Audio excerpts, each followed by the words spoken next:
Hello everyone. इस video clip में मैं कक्षा 11 के गणित के छात्रों के लिए समुच्चय के अंतर्गत घात समुच्चय यानी पावर सेट के बारे में बताने जा रहा हूं। पिछली वीडियो क्लिप में मैंने आपको उप समुच्चयों के बारे में बताया था कि किस प्रकार से किसी समुच्चय के क्या लिखे जा सकते हैं, उप समुच्चय लिखे जा सकते हैं।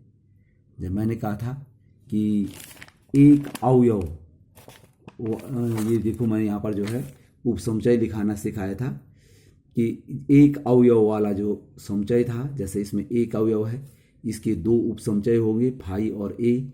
दो अवयव वाले के 4, 3 अवयव वाले के उप समुच्चयों की संख्या 8 हो जाएगी और 4 वाले के उप समुच्चयों की संख्या हो जाएगी 16। और ये भी कहा था कि उप समुच्चयों की कुल संख्या 2n होती है, जहां n उस समुच्चय में अवयवों की संख्या है। जैसे इसमें एक अवयव है तो 2 की घात 1 माने इसके 2 उप समुच्चय होंगे। इसमें 2 अवयव हैं तो 2 की घात 2 माने इसमें 4 उप समुच्चय होंगे। इसमें 3 अवयव हैं, 2 की घात 3 माने 8 अवयव उप समुच्चय होंगे। और इसमें 4 अवयव हैं तो इसके 2 की घात 4 माने 16। ये मैंने आपको बताया था। तो देख लीजिए, हम बात कर रहे हैं घात समुच्चय की। तो घात समुच्चय क्या होता है कि किसी समुच्चय के उप समुच्चयों के समुच्चय को उस समुच्चय का घात समुच्चय कहते हैं। उप समुच्चयों के समुच्चय को, माना हम अगर किसी समुच्चय है उसके उप समुच्चय को ये एक अवयवों के रूप में लें, उसके उप समुच्चयों को अवयवों के रूप में लें, तो ये उनका जो समुच्चय होगा, उप समुच्चयों का जो समुच्चय होगा, अर्थात हम उप समुच्चयों को किस रूप में लेंगे, आपका समुच्चय की अवयव के रूप में लेंगे, तो वो जो समुच्चय हमको प्राप्त होगा वो हो जाएगा आपका घात समुच्चय। समुच्चय ए के घात समुच्चय को PA, पावर सेट ऑफ ए, घात समुच्चय को कहते हैं पावर सेट। तो इसको PA द्वारा प्रदर्शित करते हैं। और PA में अवयवों की संख्या, जैसे मैंने अभी बताया कि 2n के बराबर होती है, जहां n उस समुच्चय के अवयवों की संख्या है। अब यहां देख लीजिए एग्जाम्पल के द्वारा माना कोई समुच्चय A बराबर ये 5 है, एक अवयव है इसमें, यहां पर n बराबर 1 है, एक अवयव है, तो PA यानी पावर सेट, ये पावर सेट ऑफ ए। तो याद रखिए पावर सेट ऑफ ए क्या होगा, इस ए के उप समुच्चय। अब इसमें ए की अवयव है तो इसका एक उप समुच्चय तो होगा 5 और दूसरा होगा ये स्वयं 5। ये देखिए इसके जो 2 उप समुच्चय थे उनको हमने एक समुच्चय के अंतर्गत एक मंझले कोष्ठ में रख दिया, तो ये आवर पावर सेट ऑफ ए हो गया। PA लिखने के लिए जो ये आपके उप समुच्चय हैं इनको मंझले कोष्ठ में रखना है। और इसमें अवयवों की संख्या कितनी हो जाएगी, 2n, क्योंकि एक अवयव तो 2, जैसा हम पीछे बताए।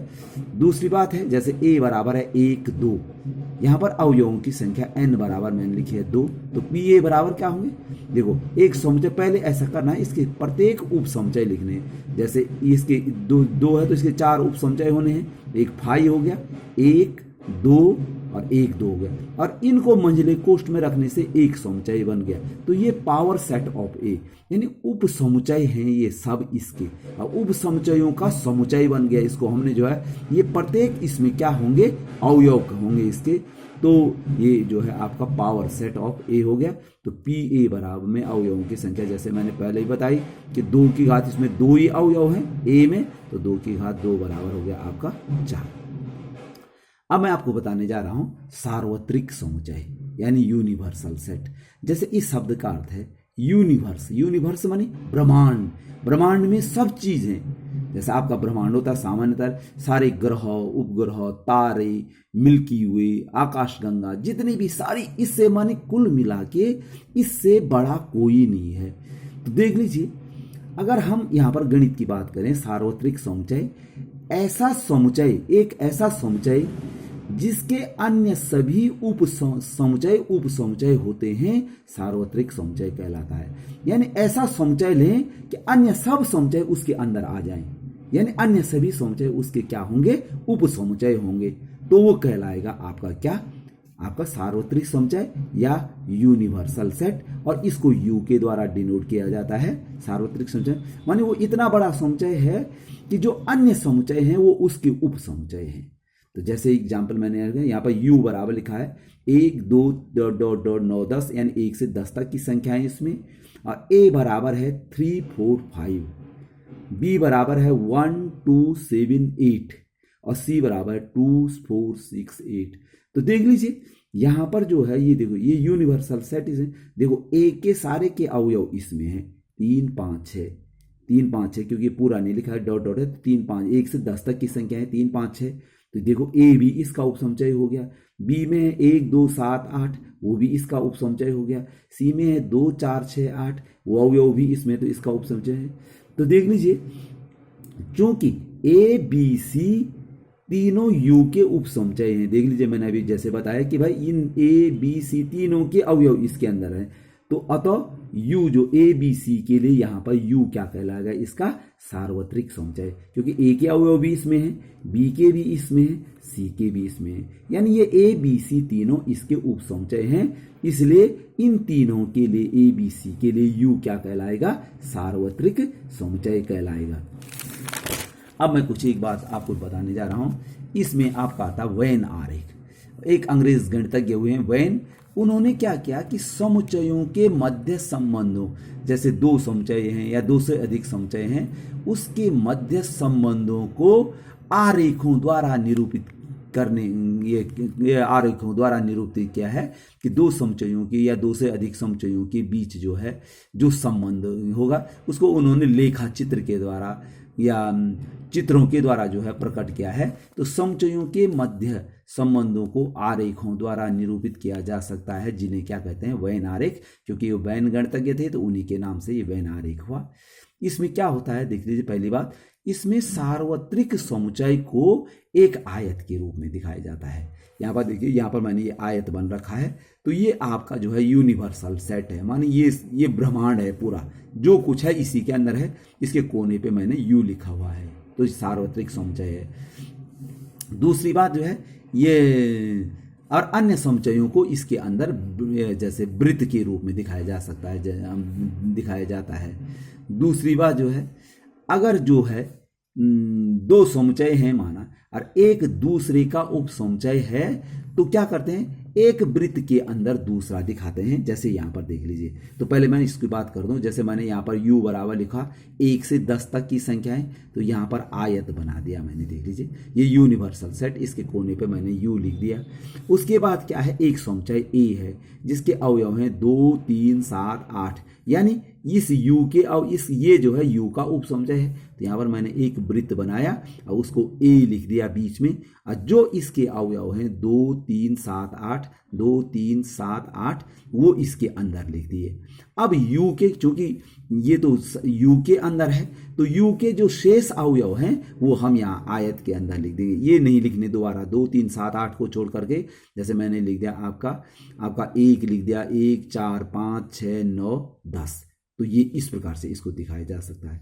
या दूसरी बात मैं कह रहा था कि यदि मान के चलो कि वो दो समुच्चय, जैसे यहाँ पर u बराबर मैंने लिख रहा है A B C dot dot G H तक, यानी A B C D E F G H तक है यहाँ पर, तो यहाँ पर मैं ऐसा भी कर सकता हूँ, ये यहाँ पर ई और एफ जी एच हो गया, और ए बराबर है आपका बी सी डी जी, यानी बी सी डी बी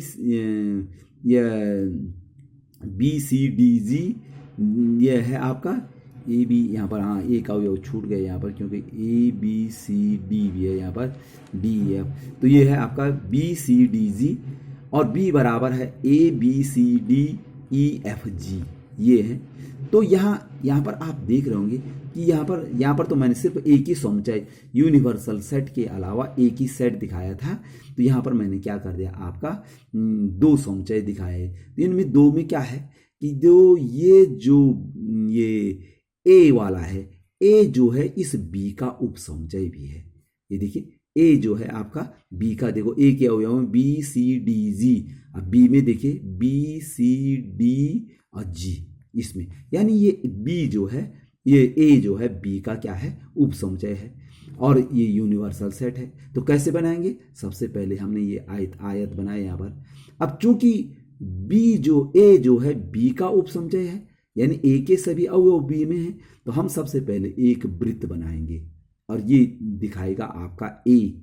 फिर इसके बाहर से दूसरा वृत्त बनाएंगे और उसको दिखाएंगे। यहाँ पर मैंने ये बी दिखा रखा है, यहाँ पर ये बी है आपका। अब आपको क्या करना है? सबसे पहले ए के समुच्चय ए के अंदर लिखने, बी सी डी जी, ये यहाँ पर लिखा हुआ मैंने बी सी डी और जी। अब चूंकि ए के अवयव सभी बी में है, तो बी में अब जो बचे हुए इन चारों के अलावा बचे हुए जो अवयव हैं वो बी वाले में यहाँ लिखने हैं। तो कौन बचा? आपका बचा यहाँ पर जो है, आप एक तो बचा ए, ए रह गया शेष, उसके बाद रह गया ई और उसके बाद एफ। अब बाकी तो देखो, तो बी के अवयव भी इसमें सब आ गए। बी के अवयव ये तीन तो आए, ये भी बी के अवयव हैं क्योंकि बी के अंदर है बी वाला वृत्त। और तब जो अवयव जो है शेष रह जाता है वो अब यू के अंदर लिखेंगे और वो रह जाता है एच। तो एच मैंने यहाँ पर देखो, तो देखो आप देखेंगे यू के सब अवयव आ गए। यू के अंदर, यू ये आयत है, आयत के अंदर देखो क्या क्या है आपका। देखिए ए बी है, B C D E F G H, U के सब अवयव आ गए। बी के अवयव देख लीजिए, बी के ए ई एफ और ये भी है, ये भी बी के, क्योंकि बी के अंदर है ये बी, ये ए जो है बी के अंदर है, तो ये जो है आपका ये बी के अवयव भी और ए के अवयव। तो अगर उपसमुच्चय हो तो ऐसी स्थिति में क्या करना चाहिए? एक वृत्त के अंदर जो उपसमुच्चय है उसको जो है दूसरे वृत्त के अंदर रखते हैं। तो इस प्रकार से हम इनको जो है ये इनको दिखाएंगे। और अब ये आपने जो है इन पे ध्यान से देखना है कि किस प्रकार से इनको जो है किया जा सकता है। तो आपको जो है एक और चीज मैं नई चीज बताने जा रहा हूं, समुच्चयों पर संक्रिया, ऑपरेशन ऑन सेट्स। अब समुच्चयों पर संक्रियाएं क्या हैं? सबसे पहले समुच्चयों का सम्मिलन union of sets. Union of sets क्या हुआ? देख लीजिए सम्मिलन।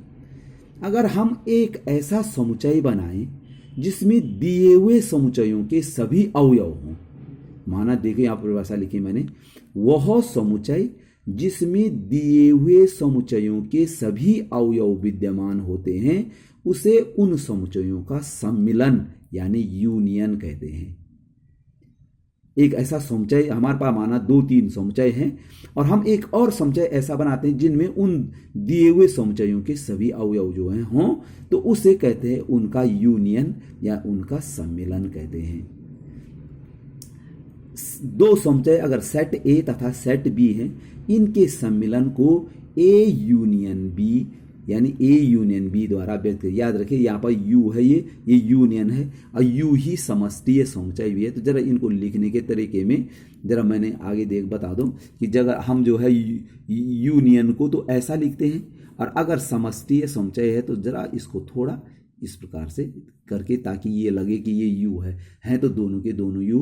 तो देख लीजिए समुच्चय ए और समुच्चय बी का जो यूनियन होता है उसको A union B, A U B से जो है व्यक्त करते हैं। और ए यूनियन बी का मान क्या होता है? देख लीजिए ए यूनियन बी बराबर होता है एक्स सच दैट, एक्स ऐसा है कि एक्स बिलोंग्स टू ए या X belongs to B. X एक ऐसा अवयव है जो या तो ए का अवयव है या तो बी का अवयव है। ए या बी में किसी एक का अवयव उसको होना चाहिए। तो उदाहरण से आप इस पर समझ जाएंगे। देख लीजिए आप कि जैसे यहां पर है एग्जाम्पल है कि माना ए बराबर है 1 2 3 5 और बी बराबर है 2 5 7 8 9। तो ए यूनियन बी क्या होगा? मैंने ए यूनियन बी क्या बताया था? ऐसा समुच्चय जिसमें ए के भी और बी के भी सभी अवयव लिखने हैं। तो देख लीजिए इसके सब अवयव। हाँ, एक चीज ध्यान देनी है कि मैं पहले ही बता चुका हूं कि किसी भी अवयव को 2 बार नहीं लिखना चाहिए क्योंकि वो एक ही बार गिना जाता है। तो देख लीजिए 1 2 3 5 ये भी आ गए इसमें। अब इसके अवयव कौन आए? 2। तो 2 तो ऑलरेडी पहले आ चुका है। 5 ये भी ऑलरेडी पहले आ चुका है। 7 8 9 7 8 9। तो देखो ए यूनियन बी में ए के भी सब आ गए, बी के भी सब आ गए। ये 2 और 5 दोनों के थे, तो जब एक बार आ गया तो दोबारा लिखने की उसको आवश्यकता नहीं है। यानी ए और बी के सभी अवयव इसमें आ जाने चाहिए। पहले मैंने ए के सभी लिखे और तब बी के जो बचे हुए अवयव हैं जो पहले से नहीं आए उनको इसमें लिख देंगे। अगर आपको वेन आरेख से दिखाना है ए यूनियन बी, तो वेन आरेख से कैसे दिखाते हैं देख लीजिए। यहां पर मैंने दो वृत्त बनाए, देख लीजिए एक ए। अब देख लीजिए ये वृत्त एक दूसरे को काटते हुए हैं। काटने का मतलब है क्योंकि आपने देखा होगा कि इन दोनों में जो है दो अवयव ऐसे हैं, कौन, 2 और 5, जो ए के भी अवयव हैं और बी के भी अवयव हैं, कौन, 2 और 5। तो इसके लिए क्या करते हैं कि जैसे मैंने एक वृत्त बनाया ए और इसको प्रतिच्छेदित करता हुआ दूसरा वृत्त बना दिया अभी। तो देख लीजिए सबसे पहले अब वेन आरेख में कैसे लिखना है इनके अवयवों को। ये जो बीच का हिस्सा है देख लीजिए, ये वाला हिस्सा है, ये किसका है, ए का भी है और बी का भी है। तो जो इन दोनों में जो कॉमन अवयव हैं जैसे 2 और 5 है उसको हम यहां लिख देंगे। उसके अलावा अब ए के बचे हुए अवयव जैसे 1 और 2 है, ये ए में मैंने 1 और 3 है, तो 1 और 3 मैंने ए में लिख दिए। और बी के बचे हुए अवयव, बी के कौन बचे, 7, 8, 9, वो बी में लिख दीजिए 7, 8, 9। तो देख लीजिए इनमें क्या किया जाता है, कॉमन वाला हिस्सा जो है यहां लिख जाए। अब ए यूनियन बी कौन होगा, ये देखो दो ए यूनियन बी में ए और बी दोनों पूर्ण रूप आना चाहिए। तो देखो मैंने इस पे लाइन मार रखी है, ये रेखांकित या छायांकित कर रखा है। तो संपूर्ण छायांकित भाग आपका ए यूनियन बी है। ए यूनियन बी क्या है, ये संपूर्ण छायांकित भाग, यानी ये दोनों वृत्त जो हैं किसको प्रदर्शित करेंगे, ए यूनियन बी। तो देख लीजिए एक और एक एग्जाम्पल बता रहा हूं मैं, अंतिम जो है आपका जो है देख लीजिए ए बराबर है AEIOU, बी बराबर है AIU। तो दर्शाइए कि ए यूनियन बी बराबर ए। तो देख लीजिए यहाँ पर ए यूनियन बी लिखना है तो ए और बी के सभी अवयव आने चाहिए। तो देख लीजिए यहाँ पर लिख दिया मैंने, पहले ए के सभी अवयव लिख दिए AEIOU। अब बी के अवयव लिखने थे ए, वो तो पहले से आ चुका है, आई वो पहले से आ चुका है और यू वो भी पहले से आ चुका है। तो ये हुआ, यानी इनको दोबारा लिखने की आवश्यकता नहीं है। और ये देख लीजिए ये सभी अवयव जो हैं किसके हैं, ए के। तो ऐसी स्थिति में ए यूनियन बी बराबर क्या हो गया, ए। ऐसा नहीं कि हर बार तो आप बोलेंगे ए यूनियन बी का मान ए होता है, वो इस प्रश्न के लिए है। ये एक एग्जाम्पल है, जैसे यहाँ पर समुच्चय एक्स है, राम गीता अकबर। ये राम गीता अकबर ऐसे हैं हॉकी के खिलाड़ी हैं भाई, यानी ये हॉकी खेलने वाले खिलाड़ी हैं, किसी भी जो है कक्षा में हॉकी खेलने वाले खिलाड़ी हैं। और समुच्चय हुआ है गीता, डेविड और अशोक, ये फुटबॉल के खिलाड़ी हैं, फुटबॉल खेल खिलाड़ी है। आपने ऐसा खिलाड़ियों को बताना है, ऐसा समुच्चय बताना है जो क्या क्या कहते हैं कि कुछ ना कुछ जरूर खेलते हो। कुछ ना कुछ खेलने का मतलब जो है जो खेलते हो, खेलने का मतलब हो सकता है वो हॉकी खेलते हो, या हो सकता है वो फुटबॉल खेलते हो, या हो सकता है कि वो दोनों खेलते हो।